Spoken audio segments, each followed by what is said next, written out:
ऐसे में मेंटली और रिसोर्सफुली आप हाथ मार के 1 महीने के लिए, 2 महीने के लिए कुछ ऐसी सिचुएशन हो जाए तो प्रिपेयर्ड रहते हैं, लेकिन 9 महीने के लिए सर्वाइवल किस तरीके से वहाँ पर किया होगा और क्या कुछ हेल्थ प्रॉब्लम्स उन्होंने फेस की होंगी? जैसे कि बताया भी जाता है कि बहुत लंबे समय तक जो स्पेस में रहते हैं उनकी हड्डियां गलना भी शुरू हो जाती हैं। जी बिल्कुल। तो मसल लॉस एक बहुत बड़ी प्रॉब्लम आती है और बोन डेंसिटी लॉस भी एक इशू आता है। दूसरा एक ये तो स्पेस रिलेटेड कई प्रॉब्लम्स होती हैं, जैसे कि अभी हमारे जो सहयोगी साइंटिस्टों ने कहा कि कैंसरस जैसी चीजें भी होती है because of the radiation exposure, क्योंकि वहाँ जो रेडिएशन का एक्सपोजर है वो बहुत ही ज्यादा खतरनाक लेवल पे होता है कंपेयर टू जो यहाँ पे अर्थ पे रहे। तो ये सारे फैक्टर्स देखते हुए एक और बहुत बड़ा इशू होता है उनके खाने और पीने का। तो पहले जब किसी मिशन में 8 दिन तक का कोई मिशन होता है तो ये एक प्रिपरेशन रखते हैं 2 टाइम्स 3 टाइम्स का खाना, जिसमें वो जो आपके तरह तरह के वेज नॉन वेजिटेरियन डिशेस, जैसे कि आपके वो जो अभी सुनीता विलियम के जो इवेंट हुआ है इसमें ही उन्होंने बताया था कि उन्होंने फ्रोजन फूड लेके गए थे। वो तरह तरह के कुछ नॉन वेजिटेरियन डिशेस भी फ्रोजन फॉर्म में लेके गए थे, जो कि चलता है, एक सफिशिएंट दिन तक चलता है।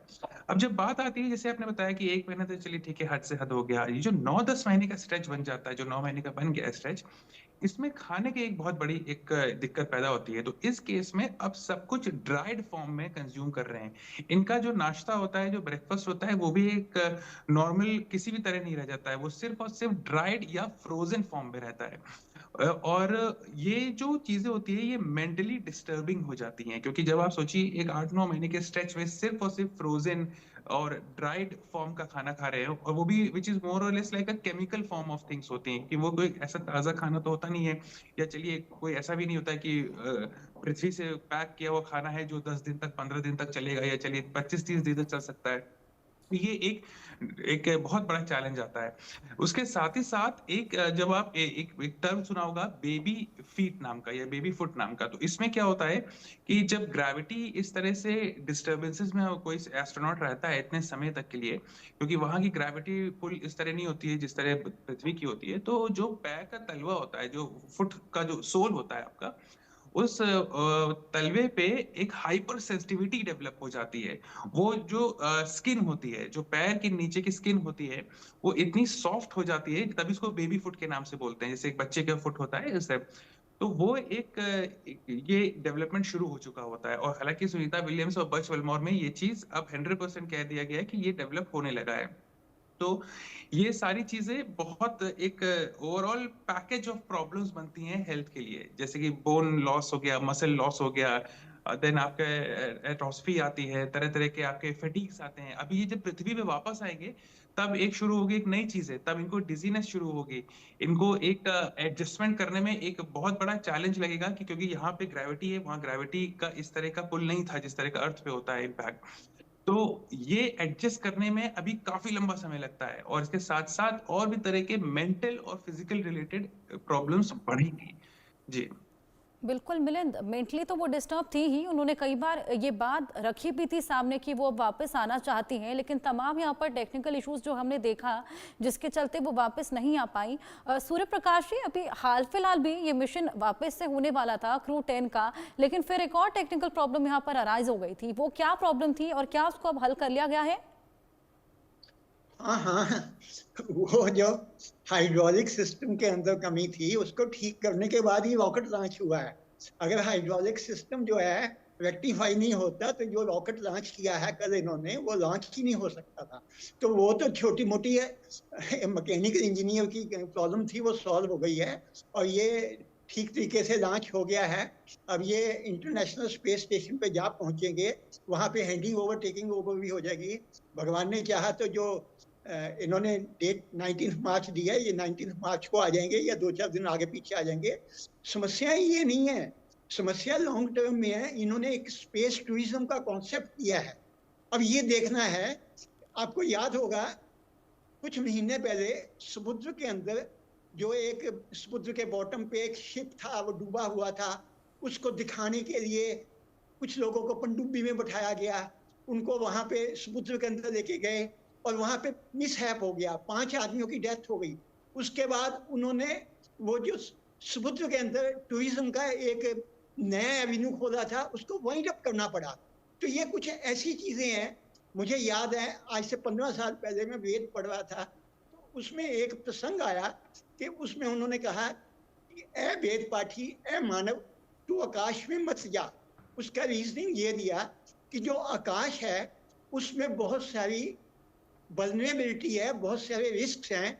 जो धरती है, जो ग्राउंड सरफेस ये भगवान ने हमें मुहैया कराया है, जिसको हम लोनली प्लेनेट कहते हैं। अब देखिए इसके ऊपर ओजोन लेयर है, ओजोन लेयर के अलावा एक मैग्नेटोस्फीयर है। मैग्नेटोस्फीयर 50,000 किलोमीटर की हाइट तक जाता है। वहां पर जब सोलर विंड आती है, सोलर पार्टिकल, चार्ज पार्टिकल्स आते हैं, वो मैग्नेटोस्फीयर उन चार्ज पार्टिकल्स को धरती के पोल्स की तरफ धकेल देता है। धरती के पोल्स पे जो आपको fancy lights, coloured lights, Arora lights नजर आती हैं, वो मैग्नेटोस्फीयर अगर वो शील्ड नहीं होती और वो सोलर पार्टिकल्स, सोलर विंड धरती पे टकरा जाते सीधे, तो जो 800 करोड़ आदमी ये चने की तरह भुन जाते। ये धरती जो है ये कोई छोटा मोटा प्लेनेट नहीं है। इसके ऊपर प्रकृति ने कितनी तरह के प्रोटेक्शन, कितनी तरह की शील्ड लगाई है। ये सारी शील्ड, हमारा जो इंटरनेशनल स्पेस स्टेशन है उसमें ये शील्ड जो है, अभी ये ओजोन लेयर है, ये 60 किलोमीटर, 100 किलोमीटर, 70 किलोमीटर पे, तो 400 किलोमीटर पे इंटरनेशनल स्पेस स्टेशन पे ओजोन लेयर नहीं है, तो वहां पे अल्ट्रावायलेट लाइट, सनलाइट आएगी। There are so many factors. हम एक अच्छा भला ठिकाना छोड़ के एक क्यूरियोसिटी की खातिर एक कुएं में पहले छलांग लगाते हैं, फिर उस कुएं से बाहर निकलने के लिए तरह तरह के प्रयत्न करते हैं। हमें नहीं लगता कि ये इंटरनेशनल स्पेस स्टेशन जो है आज से 25-30 साल, हाँ डिफेंस के एंगल से इनकी यूटिलिटी है। ये सिर्फ space tourism, as a space tourism program, this is doubtful. मगर डिफेंस स्ट्रेटजी, हाँ वो तो ठीक है कि कंट्रियों की आपस में लड़ाई होती है, तो डिफेंस के पर्पज से, मिलिट्री पर्पज के लिए इंटरनेशनल स्पेस स्टेशन जो है बहुत बड़ा एसेट है, मगर for fun and fair it is a flop show. बिल्कुल मिलिंद, मैं आपके पास आना चाहूंगी। एक बार आप लेमन टर्म्स में दर्शकों को अगर समझा सकें किस मिशन, क्या पर्पस था उनका जब वो ऊपर गई थी। जी, तो सुनीता विलियम्स और बज विल्मोर ये काफी जाने माने और बहुत एक्सपीरियंस एस्ट्रोनॉट्स हैं। तो इनका, किसी भी एस्ट्रोनॉट का, बेसिकली कोई भी जो स्पेस रिसर्च करता है, जैसे अभी हमारे सहयोगी साइंटिस्ट कह रहे थे कि जो क्यूरोसिटी है चीजों को और एक्सप्लोर करने की, तो यही चीज है कि स्पेस एक्सप्लोरेशन यूएस में एक काफी इम्पोर्टेंट एक चैप्टर है, राइट। ये ग्लोबल कंपटीशन भी इसको तरह से देखते हैं और एक इनके ऊपर डोमिनेंस भी है, क्योंकि ये स्पेस में कहीं ना कहीं डोमिनेट भी करते हैं। तो ये एक्सप्लोरेशन और रिसर्च करने स्पेस में गए थे, और ये दो एस्ट्रोनॉट्स बोइंग स्टारलाइनर के उसमें गए थे, क्योंकि कोई भी एस्ट्रोनॉट जब स्पेस में जाता है तो वो एक पर्टिकुलर मिशन चैप्टर पे नहीं, बल्कि कई कई सब्जेक्ट्स पे लेके जाते हैं जिसके तहत वो रिसर्च करते हैं। तो ये स्पेस मिशन में जब इन्होंने जब स्टार्ट किया था मिशन, जो 8 से 9 दिन का था, तो इसमें ISS के ऊपर भी एक रिसर्च था, इसमें स्पेस के जो बाकी प्रोग्राम्स होते हैं उस पर भी एक रिसर्च था, जो कि सक्सेसफुल हुआ था, क्योंकि इसमें डेटा कलेक्शन और गैदरिंग और तरह तरह की और भी चीजें होती हैं, रिसर्च ओरिएंटेड चीजें होती हैं।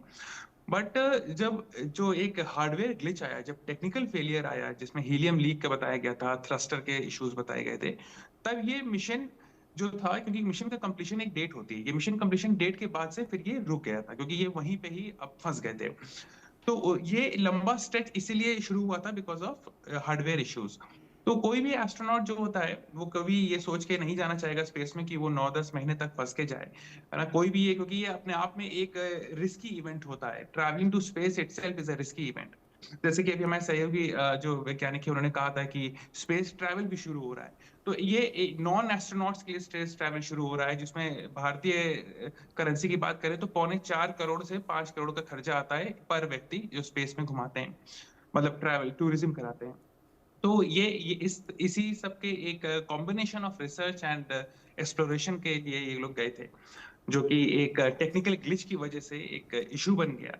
और अब उम्मीद है कि आने वाले कुछ ही दिनों में, यानी कि 19-20 मार्च के आसपास ये चीज वापस आएगी। जी बिल्कुल मिलिंद। सूर्य प्रकाश जी, मैं आपके पास वापस आऊंगी। जिस तरीके से अब नासा और स्पेस एक्स मिलकर पूरा ये मिशन चला रहे हैं, तो इसमें अभी स्पेस एक्स का क्या योगदान रहने वाला है? स्पेस एक्स ने पहली बार दुनिया के दूसरे बिजनेसमैन जो हैं उनको इंस्पिरेशन दिया है कि जरूरी नहीं कि सरकारी ऑर्गेनाइजेशन जैसे नासा है या रशिया का रॉसकॉस्मोस है या जापान का जाक्स है या इंडिया का इंडियन स्पेस रिसर्च ऑर्गेनाइजेशन है या चाइना का, जरूरी नहीं कि गवर्नमेंट स्तर पे ये सारे काम हो। ये प्राइवेट एजेंसियां, प्राइवेट कंपनियां, उनके लिए एक उन्होंने एक एग्जाम्पल सेट किया है एलन मस्क ने स्पेस एक्स से कि जो काम सरकारी एजेंसियां नासा वगैरह कर सकती हैं वही प्राइवेट कंपनियां भी कर रही हैं। ये एंटरप्रेन्योर्स के लिए एक बहुत ही आई ओपनर और इंस्पिरेशनल प्रोग्राम है। ये बहुत एलन मस्क ने एक उदाहरण पेश करके दुनिया के बिजनेसमैन के लिए एक नया एवेन्यू दिया है। बिल्कुल सूर्य प्रकाश जी, मिलिंद जी, बहुत शुक्रिया आपका हमारे साथ